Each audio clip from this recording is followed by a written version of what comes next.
जय गुरुदेव, आपकी जय हो। महाराज जी, मैंने जिंदगी में बहुत दुख देखे हैं। जिन लोगों ने मुझे इतने दुख दिए हैं उनकी नहीं तो उनको सुख कब किसने देखा? हमको कोई बतावे कि हमने जिंदगी में सुख देखा है ऐसा। परिभाषा समझिए सुख की।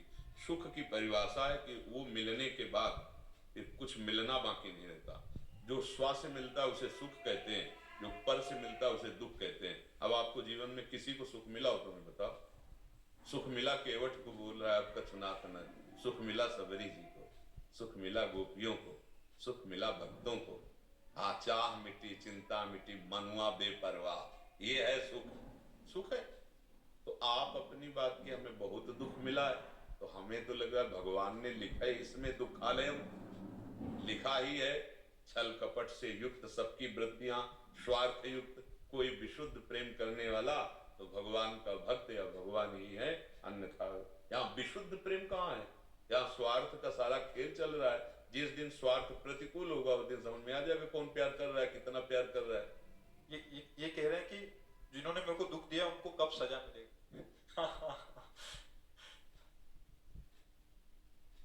अपनी जबान अगर दांत से कट जाए तो आप क्या पत्थर लेकर दांत तोड़ देंगे? उत्तर दीजिए। अपनी चूक से अगर अपनी जबान कट जाए, दांत से कटी जाती है कभी कभी ऐसे, तो आप दंड देते हैं क्या दांतों को? तत्काल क्षमा, और सोचते भी नहीं कि दांतों से अपराध हुआ है। क्यों? क्योंकि अपना है। आप जिनको मान रहे हैं अपना, क्या अपना असलियत में माना था?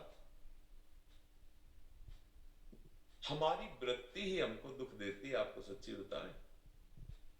जैसे किसी भी आदमी के दिमाग में आपके प्रति प्रतिकूलता आई तो आपका कर्म ही उसके दिमाग में पहुंच गया। हम कई बार ये दृष्टांत सुनाया है।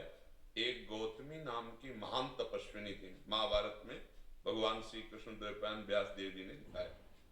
वो बहुत ही सामर्थ्यशालिनी हो गई तपस्या के लिए। अच्छा, उनका एक पुत्र था, वो खेलने के लिए जंगल में निकला तो काले सर्प ने काट लिया और तत्काल मृत्यु हो गई।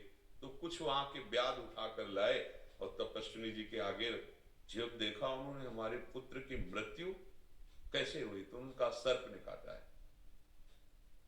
मंत्र से आह्वान किया, सामने सर्प, उनका अभी तेरे 100 टुकड़े करती हूं, तूने मेरे पुत्र को क्यों मारा? वो बहुत तपस्विनी थी, सबकी भाषाओं का ज्ञान था। उन्होंने कहा, सर्प ने कहा कि आप व्यर्थ में मुझे दंड देंगी, मैंने नहीं मारा, मेरे सर पर मृत्यु सवार हुई आके और कटवा दिया। बात तो ठीक है। मृत्यु का आह्वान किया और कहा मैं अपने तपोबल से तुम्हें भस्म कर दूंगी। उनका व्यर्थ में आप अपनी तपस्या नष्ट मत कीजिए, मैंने कुछ नहीं किया, काल ने प्रेरित होकर मेरे से सांप को प्रेरित करवा के कटवा दिया।